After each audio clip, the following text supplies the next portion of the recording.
Bom dia a todos e todas. Em primeiro lugar, aqui eu sou Mirta, que estou falando com vocês, desejar um ótimo ano de trabalho, né? E trazer aqui um breve histórico da formação. Em primeiro lugar, a fala vai estar estruturada em duas partes, né? Essa primeira parte resgatando alguns princípios legais, alguns apontamentos trazidos pela legislação, e a segunda parte abordando a teórica, né, Mônica Luisa Mendes Baptista, sobre os conceitos de desenvolvimento profissional e desses conceitos um recorte daquilo que entendemos que é o melhor, o mais adequado para esse momento no estado de Mato Grosso. Bom, a partir da divulgação da Lei de Diretrizes e Bases da Educação, que entre outras coisas trouxe a mudança do Fundef para o Fundeb, e que preconiza a melhoria na qualificação dos profissionais da educação básica, é que surge então no estado de Mato Grosso a figura do Cefapro.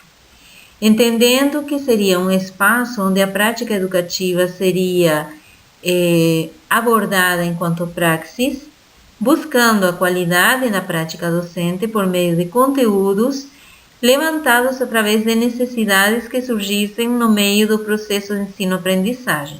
E, por outro lado, esse processo histórico inicial, né, da criação dos 3 primeiros Cefapros, traz também fortemente a política de formação de leigos, que era uma das necessidades urgentes de formação aqui no estado de Mato Grosso. Bom, ao analisar a legislação, então, vinculada à criação a esses primeiros Cefapros, verifica-se que o intuito inicial foi promover, por meio de reflexões, de estudos, projetos e pesquisas, um movimento de repensar a ação docente. E esse movimento estava constituído em cima de quatro pilares, 4 características curriculares, que eram a flexibilidade, a pesquisa, a interdisciplinaridade e a avaliação. E uma coisa interessante a se levantar nesse primeiro momento é que o primeiro seletivo de profissionais para atuarem nesse espaço não foi pensado na perspectiva de disciplinas, e sim de campos de atuação, como metodologias de ensino, alfabetização e literatura infantil, fundamentos da educação, práticas pedagógicas e pesquisa educacional, língua portuguesa e redação. Tudo isso relacionado àquela necessidade inicial que foi apontada anteriormente, de formação de leigos. Então, era muito voltado para isso, esse quadro inicial que atuou nos centros de formação. Esse próximo slide que vocês estão vendo nesse momento traz apenas a questão meramente histórica da linha de criação dos diferentes centros, alguns por decreto, os últimos por lei, né? Até completar os 15 centros que nós temos atualmente.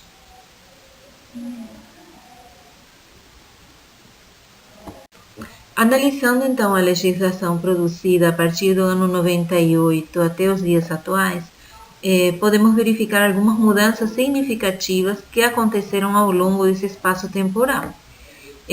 A primeira grande categoria que podemos analisar é o status desses centros, que inicialmente foram considerados unidades escolares do Sistema Público Estadual de Ensino e posteriormente, né, por meio de uma lei, eles foram considerados unidades administrativas. Um outro aspecto que chama bastante atenção é a questão da autonomia, que inicialmente estava muito centrada no órgão central, né, no sentido de a aprovação de toda e qualquer ação tinha que passar por um setor aqui da secretaria, né? E depois ele esteve mais focado na demanda local. Então, a demanda local era o que fazia com que se criasse ou não oferta de algum curso.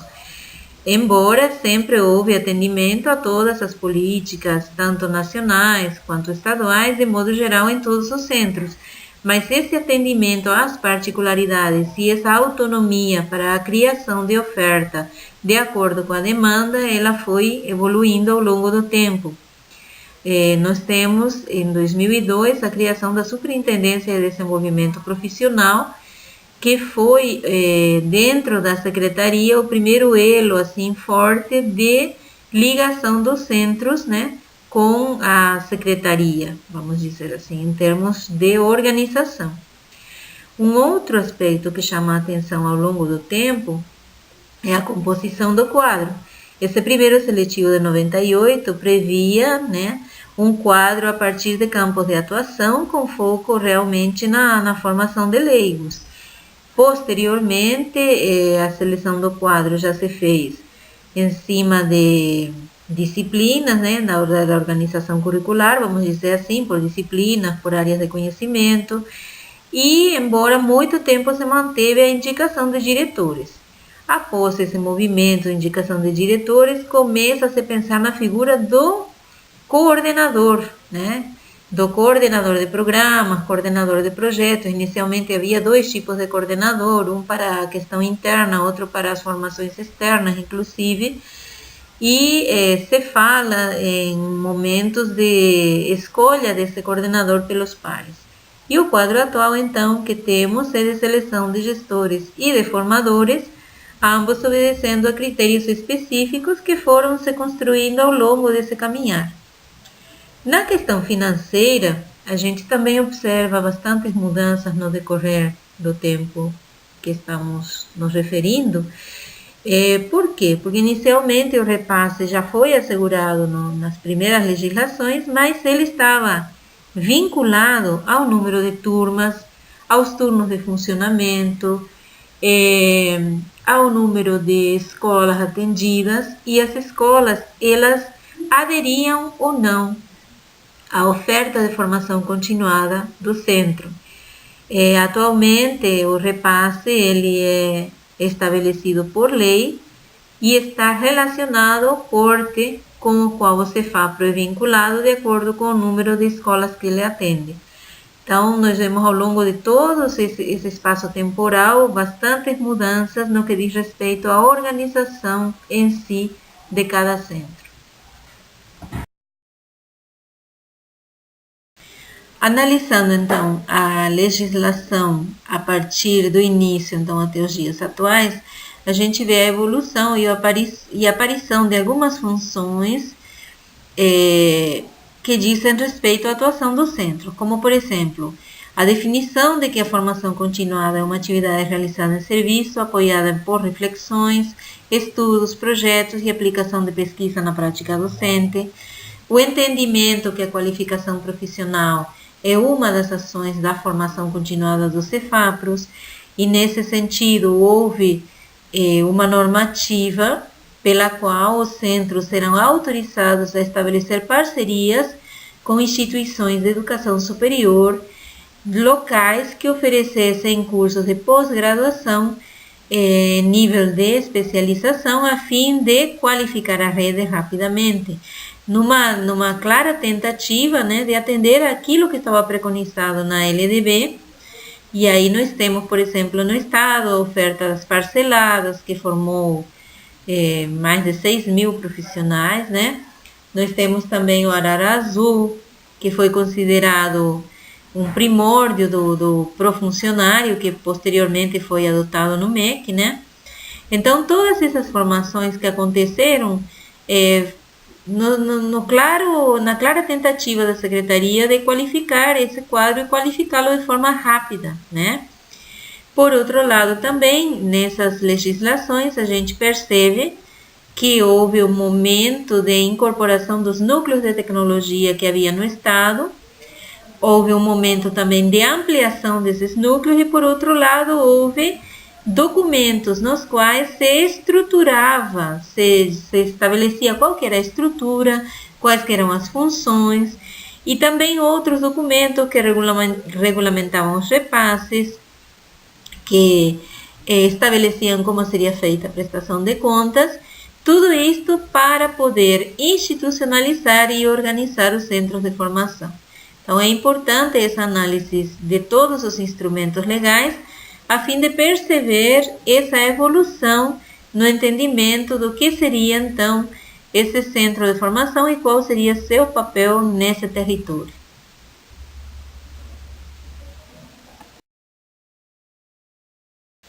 A partir então da divulgação da lei em 2005, né, um outro ponto importante é a configuração dos conselhos deliberativos dos CEFAPROS e a orientação para a elaboração de um projeto político de desenvolvimento dos CEFAPROS como instrumento de planejamento que organize todas as ações do centro. E uma outra questão importante é que, por primeira vez, o projeto de formação, ele tem um nome específico, que no caso era de sala de professor, que também aparece citado dentro dessa lei. Lembrando que nos primeiros documentos apenas fala na oferta de projetos de inovação, sem especificar qual seria o nome do projeto. Por último, então, fechando essa abordagem da trajetória histórica dos CEFAPROS, podemos dizer que as diretrizes foram mudando ao longo do tempo, né? Entendendo que a ação do CEFAPRO estaria voltada à formação inicial e a momentos reflexivos, de estudos, principalmente voltados para os anos iniciais do ensino fundamental, passando a ser entendida como formação apenas para os professores, para posteriormente ser entendida como uma formação comum de profissionais da educação, depois foi entendida como um projeto de pesquisa para intervenção pedagógica e nesse momento a gente está numa vertente de elaboração e execução de um projeto de intervenção, então formação tanto para docentes quanto para não docentes. Então, esse movimento que foi criando diferentes denominações também para o projeto, que foram de sala de professor, sala de educador, PEIP, PEF, lá no início, projetos de inovação pedagógica, sempre mantiveram dois pontos em comum, que é importante a gente lembrar. O foco na ação pedagógica e a necessidade de refletir sobre o espaço educativo. Então, isso foi o elo que se manteve desde o início. E também um outro aspecto muito importante, que é o locus de formação, entendido que esse locus de formação é a escola por excelência, que a escola é o espaço formativo por excelência. E isso é uma inovação a nível nacional. Mato Grosso foi pioneiro nesse entendimento. E como vimos, então, em todo esse movimento de mudanças nas concepções do que seria o foco e qual seria o escopo da atuação do CEFAPRO, a gente tem que lembrar que todo esse tempo, esse espaço temporal, teve bastante movimentação no ponto mais sensível de toda a cadeia educativa, que é o currículo. Então, o eixo que está movimentando todas as ações do CEFAPRO tem sido sempre o currículo.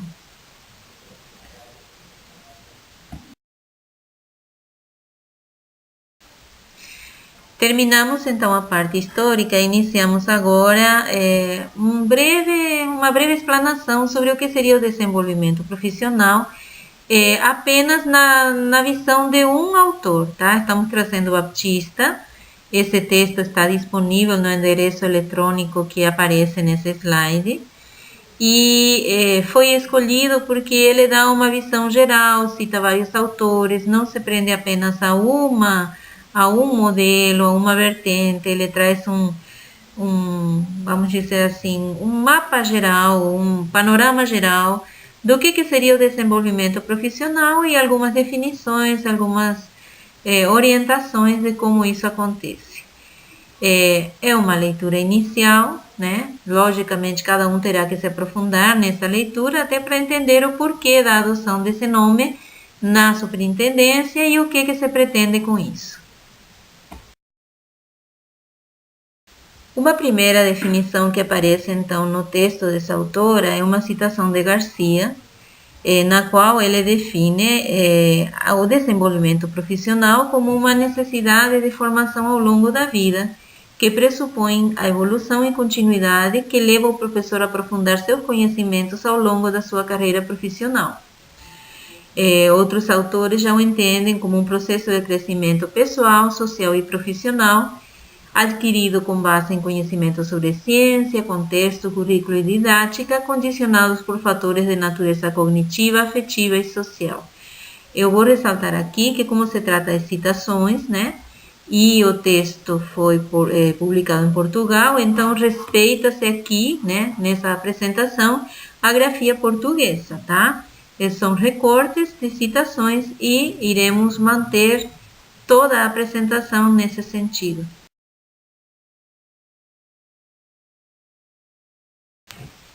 Quando avançamos no texto que estamos aqui analisando, aparecem alguns princípios que ajudam o professor a desenvolver-se profissionalmente, e eles são 5. O primeiro desses princípios é que ele possa fazer ligações entre as novas ideias e as já existentes. Se formos analisar isso aqui conceitualmente, tem muito a ver com a zona de desenvolvimento proximal de Vygotsky, né? No sentido de que eu não posso apresentar a ele uma coisa muito distante da sua realidade atual, de maneira que ele não consiga ligar o que ele conhece com a nova proposta. Que também sejam criadas oportunidades de discussão e reflexão, que ele seja estimulado constantemente para entrar em conflito cognitivo, justamente para oportunizar que ele consiga fazer essa reflexão e fazer essas ligações. Os ambientes familiares que dizem respeito ao acolhimento, ao respeito entre os sujeitos, né?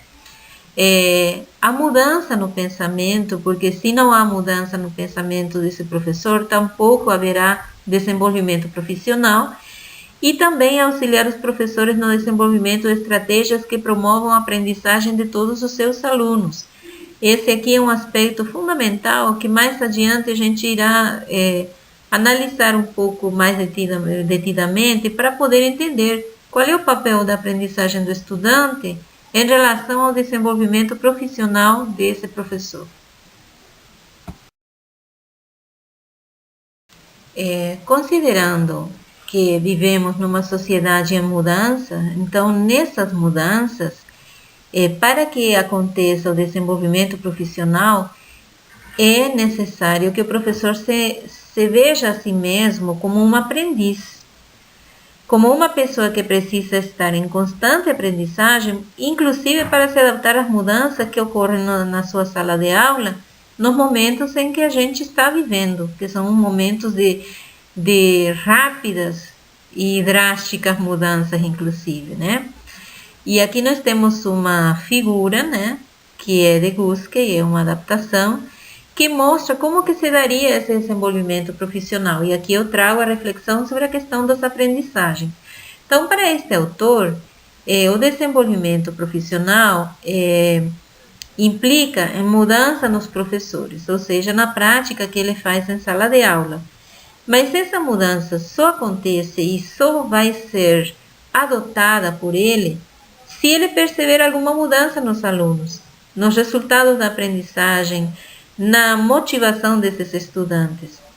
E aí, posteriormente, então, se traduzirá em mudanças nas concepções do professor. Então, esse autor ressalta que nenhum profissional, por mais incentivado que seja a fazer algumas práticas diferenciadas, as adotará se ele não verificar nesse processo que houve mudança no resultado dos estudantes.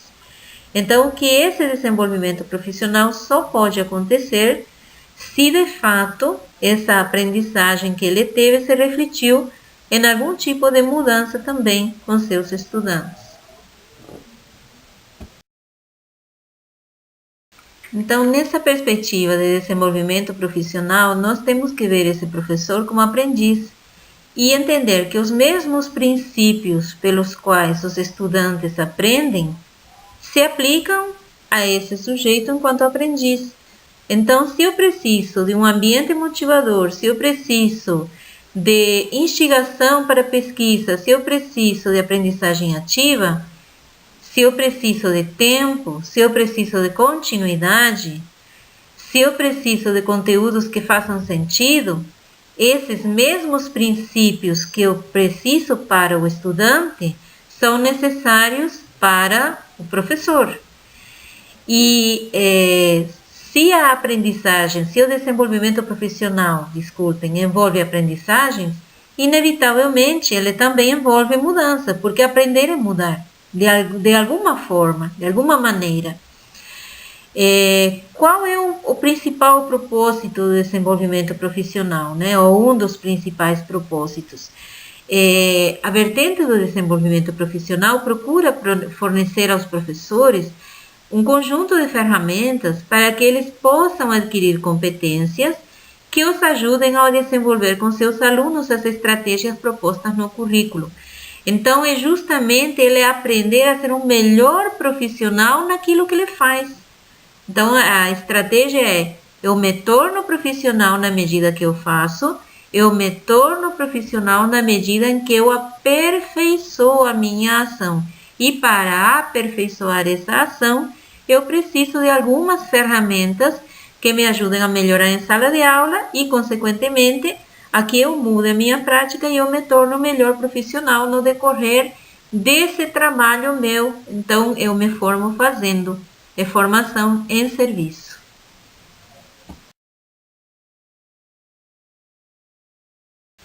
Importante entendermos que o desenvolvimento profissional é um processo reflexivo e contínuo que tem a ver com todas as necessidades pessoais desse professor.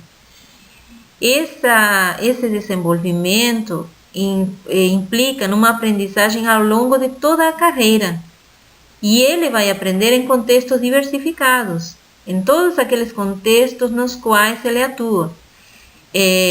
Inclusive, há autores que defendem que o desenvolvimento profissional não é equivalente à formação e que a formação pode contribuir para o desenvolvimento profissional, uma vez que os aspectos que estão inseridos dentro do conceito de desenvolvimento profissional são mais amplos, né? São mais amplos ainda dos que os conceitos que estão envolvidos apenas na questão da formação continuada.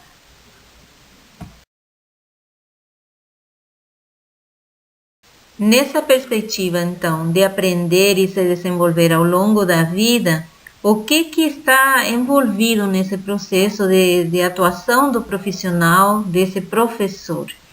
Ele está envolvido com o currículo, com a avaliação e com o ensino. O currículo como ferramenta que ele tem para poder efetuar o ensino, e a avaliação, aqui não vista como avaliação do estudante, sim como avaliação da própria ação dele. E tudo isso na gestão desses três aspectos e num constante ir e vir de reflexão sobre a ação para poder melhorar a ação. Então, são três elementos que aparecem constantemente atrelados ao desenvolvimento profissional desse professor.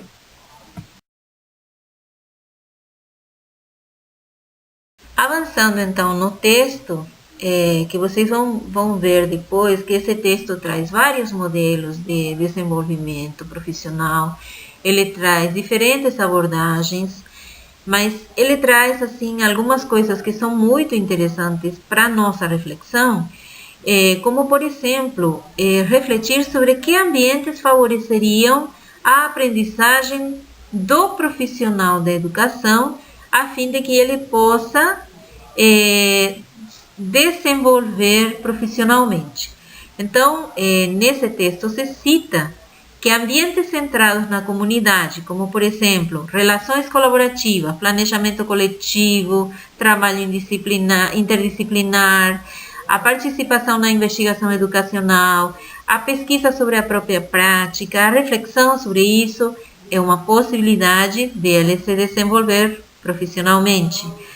Ou um ambiente centrado no conhecimento, pensar quais são os conteúdos que podem ajudar esse profissional a entender melhor a sua disciplina, a estabelecer relações entre outras disciplinas dentro da área, interárea, enfim, focar naquilo que ele precisa como ferramenta de trabalho, né? Ou então focar nos alunos, o que ele pensa, que conhecimentos ele tem que ter para para trabalhar com esses estudantes de acordo com a sua faixa etária, quais são as competências que esse estudante tem que desenvolver, quais são as atitudes desse professor e quais são as crenças que ele tem quando ele vai para a sala de aula. Outra possibilidade é trabalhar com foco na avaliação, ambientes focados na avaliação, que são aqueles ambientes nos quais eu vou analisar os resultados do estudante, os resultados do ensino do professor, a reflexão sobre essa prática para daí fazer uma nova proposta. Então, esses são alguns dos exemplos, alguns dos ambientes que podem favorecer a reflexão dos profissionais. O mesmo texto também fala sobre algumas estratégias que podem ser utilizadas no desenvolvimento profissional, como a implementação do currículo, que logicamente vai levar à reflexão dessa prática, a imersão em experiências educativas, a discussão sobre o ensino e aprendizagem, a promoção da aprendizagem, né? As estruturas colaborativas e alguns mecanismos que são a construção de comunidades de aprendizagem, né?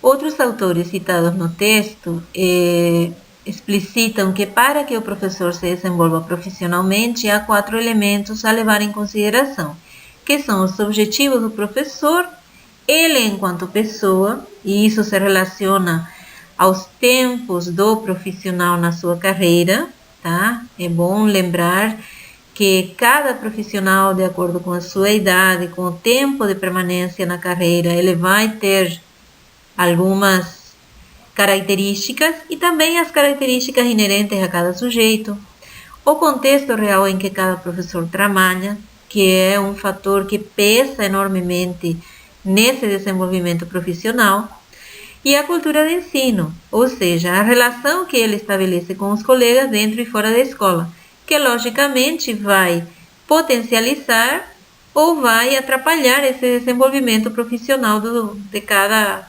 professor, de cada sujeito envolvido no processo educacional. Finalmente, então, o desenvolvimento profissional se desenvolve por meio da prática pedagógica e da atualização docente, num movimento constante entre o currículo, a avaliação e o ensino, que por sua vez condiciona esses 3 elementos e dos quais devemos fazer então a gestão a fim de que haja um efetivo desenvolvimento profissional.